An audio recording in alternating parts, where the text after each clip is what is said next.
Further, I would also like to put on record that Change Philippines of Cagayan de Oro, following the Davao hearing, informed us that they had no lease agreement at all, hence no address at all, and merely a verbal lease agreement, so that the Tri-Q building office space in Cagayan de Oro had no documentation whatsoever.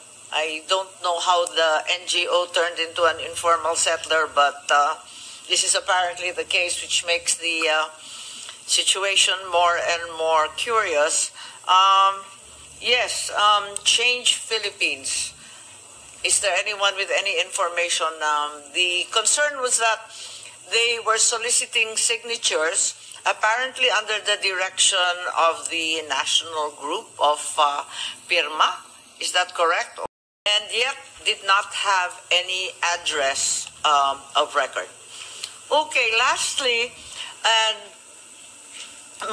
most importantly, from PIRMA, we still have not received the actual cost of printing of the signature forms. I think Congressman Marcoleta made some estimates, and they were significant sums, and yet we have no cost of printing.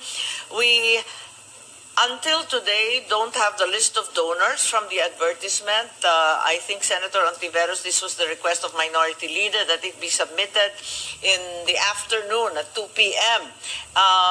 We are now 2 weeks down the road, and we're still not in receipt of the list of donors.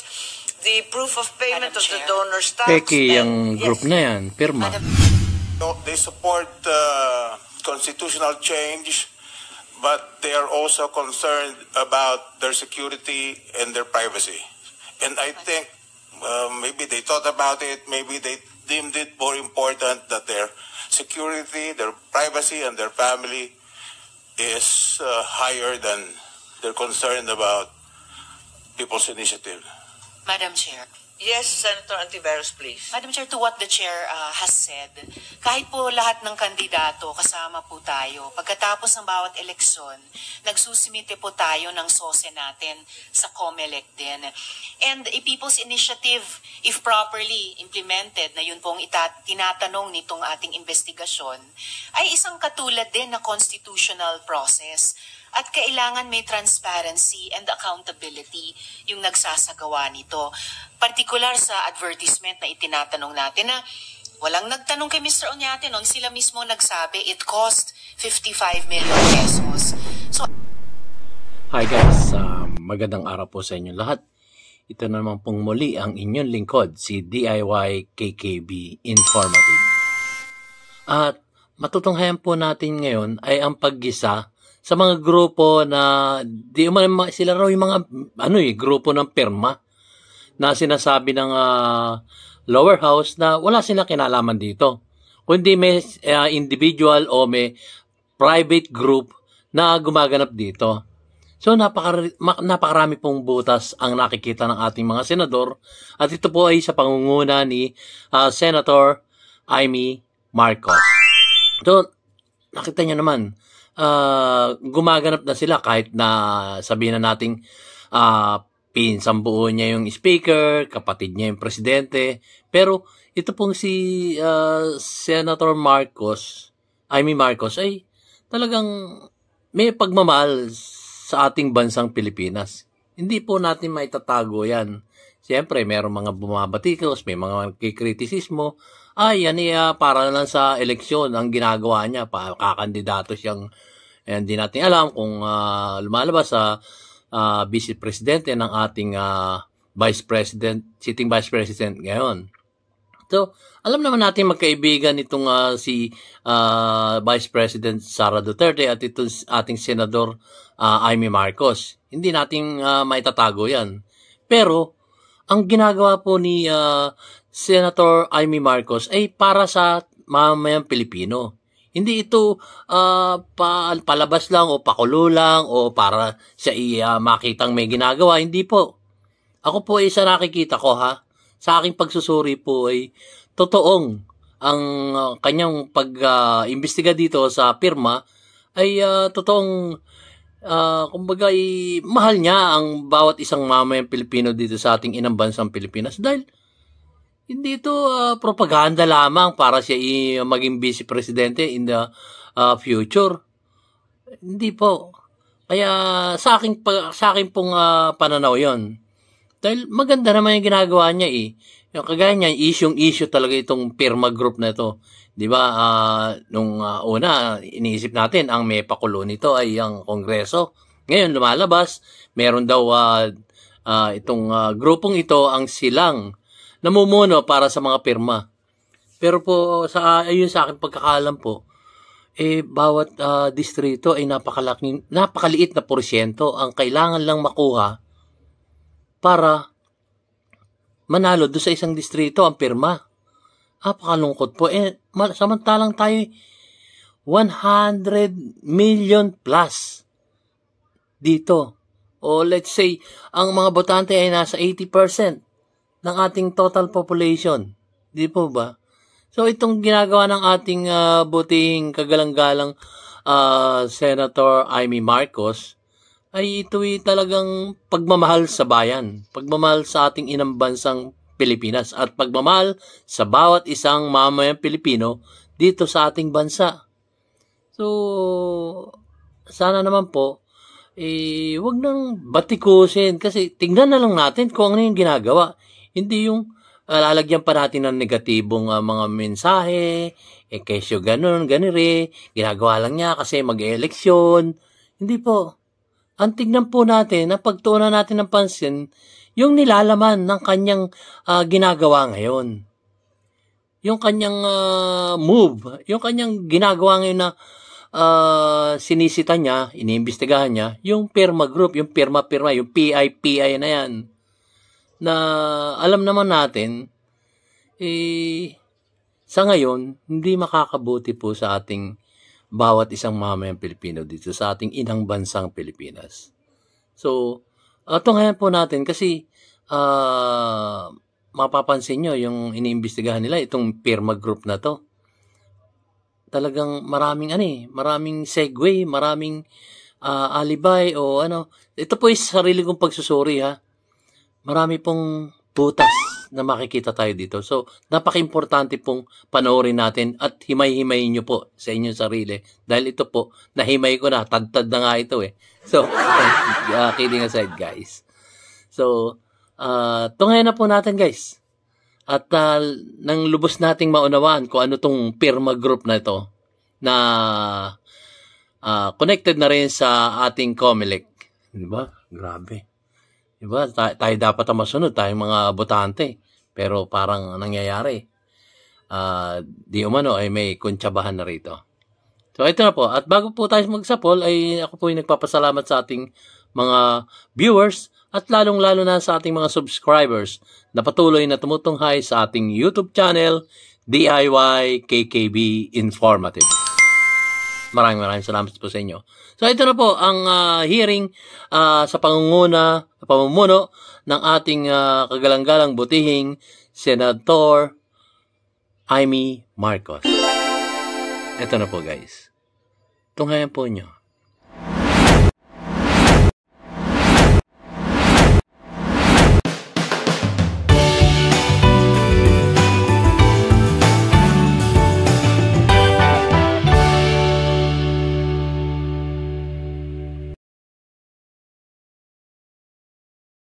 And we are given to understand that, in fact, Pirma no longer exists as of February 10, 2004. Is that correct?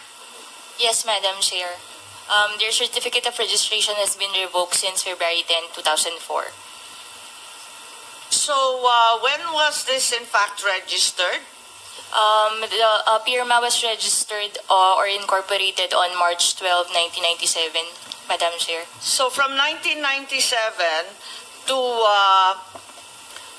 the date that you revoked their incorporation in 2004, I understand that the reglementary requirements, the documents that are reportorial requirements were not submitted. Is that correct? And for that reason, you therefore revoke its incorporation?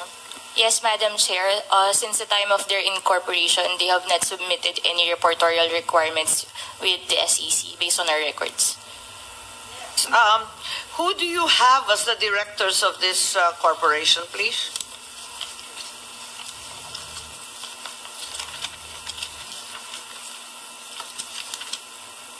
Yes, you have Madam. Mr. Pedrosa, I understand. Policarpio, is that what, am I reading properly here? Yes, Madam Chair. Mr. Ontario. Alberto Pedrosa, Mr. Alfonso Policarpio, Yes. Ms. Eliza Salapantan, Mr. Horacio Montefrio, and Ms. Carmen Pedrosa.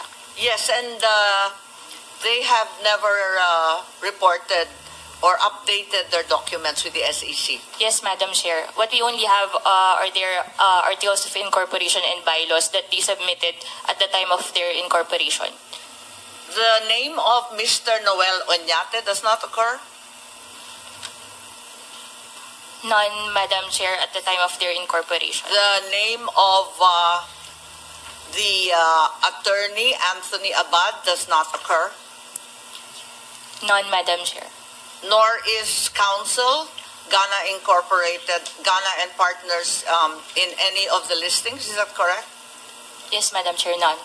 I understand. Okay, thank you very much. Mr. Oñate, please, and the rest who have come as representatives of PIRMA, what is your participation in this non-existent corporation? Madam Chair, with regards to the corporate registration of PIRMA, may we inform the committee that we made submissions in the online portal of the SEC updating the email and the contact persons. And after that, we are expecting a reply, hopefully giving us a schedule. Kailan po yun, Attorney Abisado? It was made through an email, Memorandum Circular 28 submission portal, Kailan nga? February, just this February, Madam Chair. So pagkatapos lang ng hearing. Kasi Yes, ang kukulit yes, ng Madam mga Chair, senador. because it took time for Mr. Oñate to speak with his former associates in PIRMA, and we are, as soon as we are given the go signal You with are the going assessment. to update the website of a corporation that has not been in existence for 20 years. You are correct, Madam Chair, but the process Wala na is, to. Multo na to. the Yeah. process is, Madam Chair, Wala we nang submit PIRMA, 20 anyos na. Ano pa pagpipilitan natin dito? Ayan. that will lead to the filing of a petition for reinstatement once we were able to comply with the requirements and the payment of the penalties. That is our expectation from the SEC, Madam Chair, based on the rules of the SEC. Ayan Thank you. na Tama po ba yun? Pagkatapos ng 2 dekada na hindi nagsasubmit ng anumang papel, buhay pa yung korporasyon? Ma'am, the proper process is they should have filed a petition to lift the order of revocation and not submit any the compliance for MC28 that was been mentioning by Attorney Abisado. So, Attorney Because Abisado, I think the SEC is questioning your legal competence. No, not really.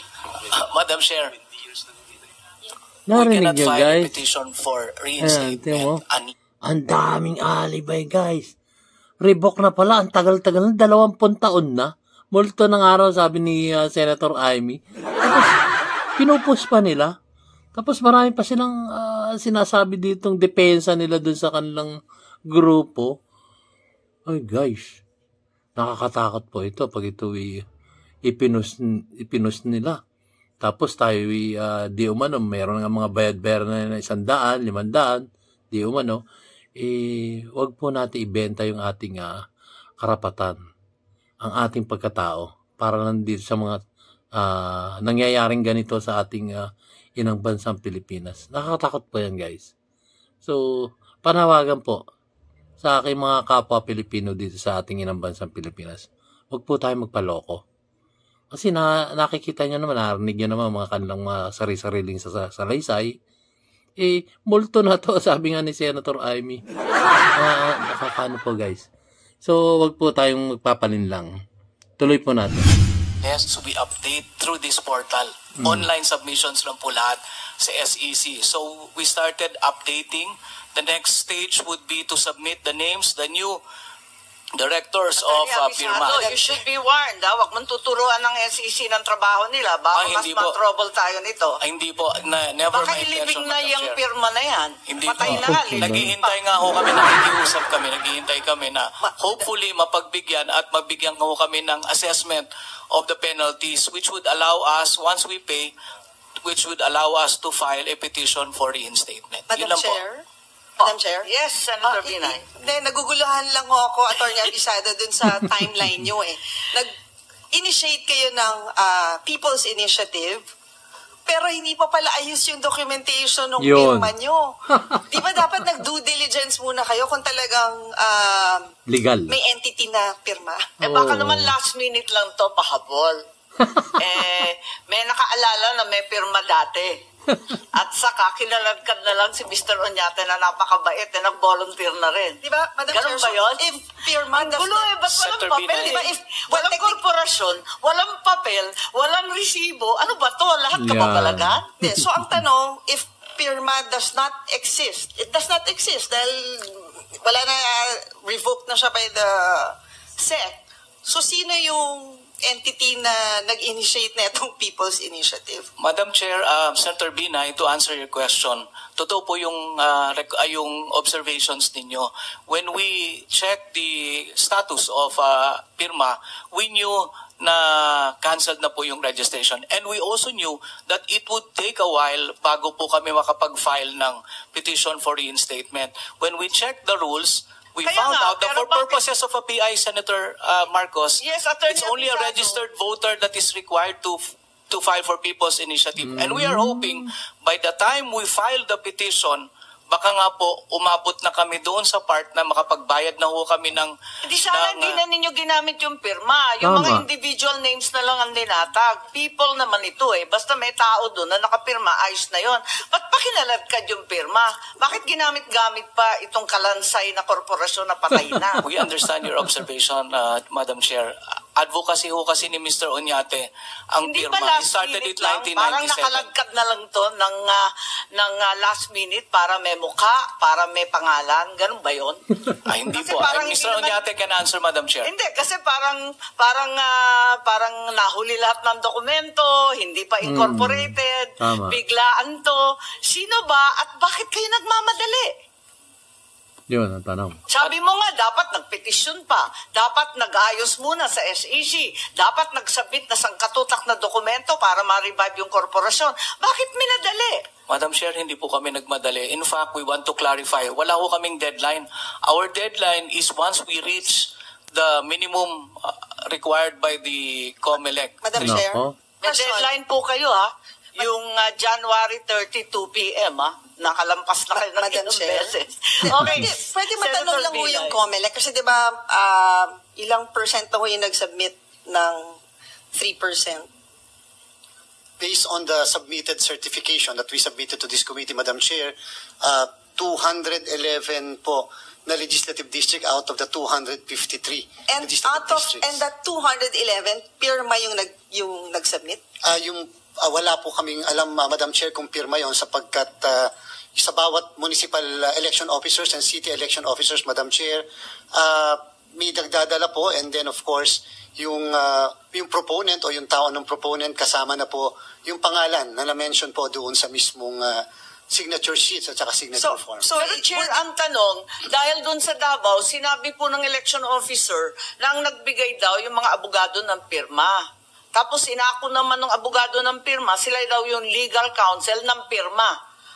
So, ano ang nire-represent ng Gana Abisado? Nalilito na ako dito. Assistant nga, Senator yes, Binay.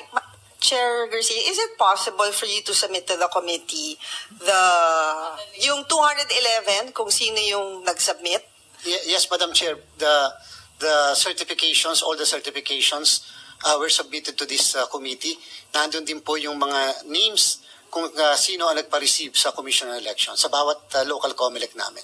Yes, thank you very much, Chairman Garcia. We will await Madam that Chair. submission as well. Yes, Senator Risa. Since Chair Garcia's on board again, if I could ask my next question to him. Sige, Salamat, Madam hihirit Chair. na lang ako for the last documentary submission Yes, Madam Chair. from the past hearing, and that was for the BIR to submit whatever they had on record. And apparently, nothing is on record. Perhaps you can help us with Mr. Oñate's ITR. Baka nandun sa kanyang gastusin. Ma'am, if they cannot provide us the names of the donors, we can search for the information asked by the committee. Si Mr. Oñate naman narito at buong-buo naman yung pangalan niya. Baka naman matulungan ninyo kami sa kanyang mga gastusin. Unfortunately, ma'am, kasi meron tayong yung section 270 under the tax code, the BIR can be penalized if we share any information in any returns filed by a taxpayer po. Okay, so Unless may consent po na willing sila po na... ayan ang hihingin natin kay Mr. Oñate. Okay, ma'am. Sige, salamat. Palibasa siya na rin na nag-volunteer. Baka tuloy-tuloy na niya i-volunteer. Maraming salamat po. Senator Risa, please. Kamanak, Madam Chair. Back to Chair Garcia po. Sinabi niyo po nung nandito kayo nung unang hearing na ang daming issues sa fake PI na to at hindi niyo po alam paano i-address. Klarong-klaro yung dahilan, kulang ng enabling law at inamin niyo mismo na kulang din yung rules. Kaya po ninyo isinuspinde yung pag-apply nun, paggamit nun. So, tama po ba, Chair Garcia, sa ngayon na wala ngang batas para habulin ng COMELEC yung mga bumibili ng pirma di umano para sa People's Initiative? Madam Chair, yes. During our last hearing, before the hearing in Davao, the COMELEC said that if we are going to read the Omnibus Election Code po, lumalabas po, Madam Chair, na wala pa po tayong pumapasok na election period at dahil po wala pa election period, wala pa po yung kapangyarihan ng COMELEC to punish for violation of the election law. Ngayon po, ang pinakamalapit po na nakikita natin na violation kung sakaling gumamit ng public fund ay ang Republic Act 3019 ng ating pong Anti-Graft and Corrupt Practices Act, ang Republic Act 6730 ng Ethical Standard for Government Officials and Employees, ang Revised Penal Code, yung pong ating malversation of public fund, and such other provision of the Omnibus Election Code. At maaari po, kung sakasakali magkakaroon ng legislation, maisama po na maging kapangyarihan ng COMELEC yung pong pag-punish naman ng acts committed katulad po dito sa People's Initiative, because there is a principle in law that there is no crime if there is no law punishing it. Ang tawag po natin doon ay nullium crimen nullia pena sine lege. If there is no crime, there is no, so that act cannot be punished if there is no law. Yun po yung hinihintay po ng Commission on Election. Hindi po nakasama, Madam Chair, yung paghingi o pagkuha ng signatures in a pirma petition. O pagkuha ng mga pirma in a PI for monetary consideration, yung pagbayad para dito o pagbili ng pirma ng ating mga mamamayan. Tama po kayo, Madam Importante. Chair. Tama And po kayo. yung sinabi nyo nga po, Chair, na kung may maipasa na ang legislature. So, sinasabi nyo po na yun nga mismo ang trabaho namin sa legislature, gumawa ng batas na susundin naman o ipatutupad naman ng isang constitutional body tulad ng COMELEC. Tama po, Madam Chair. At yun po yung kadahilanan kung bakit mukhang kakailanganin din po ng amendment talaga ng Republic Act 6735. Salamat, Chair. At kung ganon, yung trabaho namin, gumawa ng batas na kayo ang magpapatupad. So ang trabaho nyo naman ng COMELEC is to administer and enforce election laws, not at any time to create them out of thin air. Tama po, Madam Chair. And yun po yung kadahilanan kung bakit yung po mga kakulangan sa aming pong guidelines ay hindi namin basta pwedeng mag-ilagay kahit pasabihin natin for specificity purposes sapagkat we cannot rise above the source. So dapat po muna mayroong batas na ipapatupad po ng Commission on Elections. Opo, so ang isang lupon ng guidelines ng COMELEC ay hindi katumbas ng isang batas. Sabi nyo nga po, guidelines cannot rise above their source. isang batas, lalo na kung wala pang source, kung wala pang sapat na batas na sabi nyo nga po, kami po sa lehislatura ang maglilikha noon. Tama po kay Madam Chair. Yung po yung kadahilan na punot dulo ng suspension ng komisyon ng rules at lahat ng proceedings patungkol sa People's Initiative. Salamat po. At sa mga ganong pananalita na punot dulo. Sa Lambino versus Comelec naman po, the court reiterated this following statement. It is a fundamental principle that the Constitution can only be revised or amended in the manner prescribed by the instrument itself, and that any attempt to revise a constitution in a manner other than the one provided in the instrument is almost invariably treated as extra-constitutional and revolutionary. Sang-ayon po ba kayo dito? Ay, opo, Madam Chair. At in fact po, dun sa nasite niyo po na Lambino versus Comelec at Santiago versus Comelec, yung dalawang petitions po na yon, nagkaroon na po ng formal petition sa Comelec. Sa kasalukuyan po talaga, Madam Chair.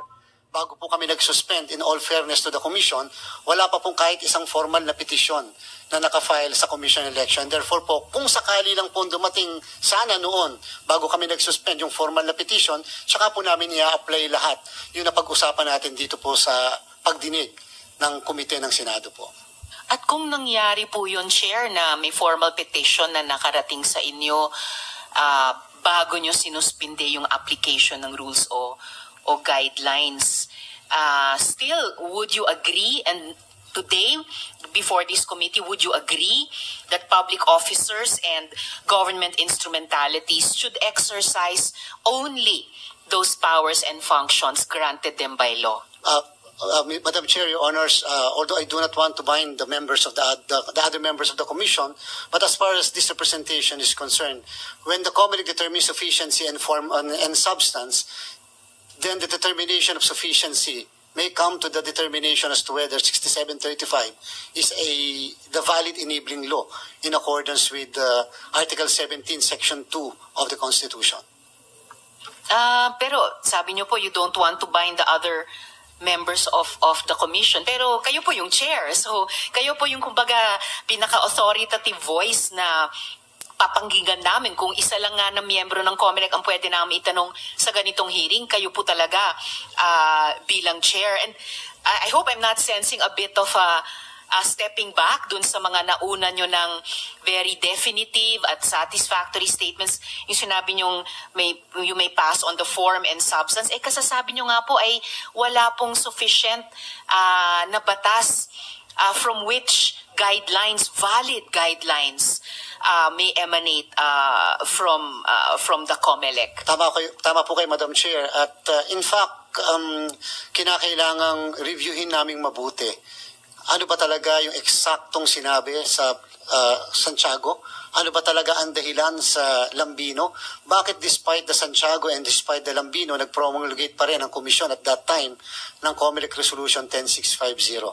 So by finding the reason why, Madam Chair, and that will lead to the conclusion, we are now siding with the pronouncement that 6735 may indeed be an inadequate law. And therefore, our guidelines may likewise be inadequate and therefore even null and void, so to speak, simply because there is no IRR if there is no law, so to speak, Madam Chair. Thank you, Commissioner. There is no law. It's not just so to speak. Or there is no sufficient law. I'm glad to hear, Madam Chair, the Chair concurring with the decisions of the Supreme Court. I didn't know that there was anything higher than the Supreme Court, not even the Comelec, sa ganitong mga usapin po. Kaya di ko rin maintindihan bakit kailangang aralin ulit yung Santiago when even Lambino did not revisit Santiago, or kung bakit kailangang i-revisit ang Lambino. Okay na po sana yung mga naunang sinabi ng good chair na tama lang na sinuspinde yung application ng guidelines dahil nga po, as the chair also said herself at the beginning of this hearing, the continuation of this hearing, na nagsastand po ang Santiago, nagsastand po ang Lambino. as a last question at this point in time, Madam Chair, sa Chair, tama po ba, Mr. Chair, na imposible nang mag-conduct ng plebiscite ang COMELEC dahil gaya ng sinabi nyo nung nakaraang hearing, wala ng oras o panahon, walang budget, at walang administrative capacity, lalo na't malapit na ang 2025 elections. Tama po kayo, Madam Chair. Ang binagit po namin, yung period lang na pwede sana ay October of this year. Pero dahil nga sa nakasuspend ang rules, nakasuspend ang proceedings, at nagkakaroon ng ganitong klaseng pagdinig, mukha pong yung mismo October lang na yon, which will be the filing of the certificates of candidacy para sa national and local elections, ay hindi na rin kakayanin. Lalo po namin hindi kakayanin ang November at saka December, at lalo pong hindi namin kakayanin ang buong year ng 2025 to conduct a plebiscite. Ay, maraming salamat sa ating mahal na chairman ng COMELEC. Yes. Natuklasan na natin ang dahilan kung bakit nagmamadali.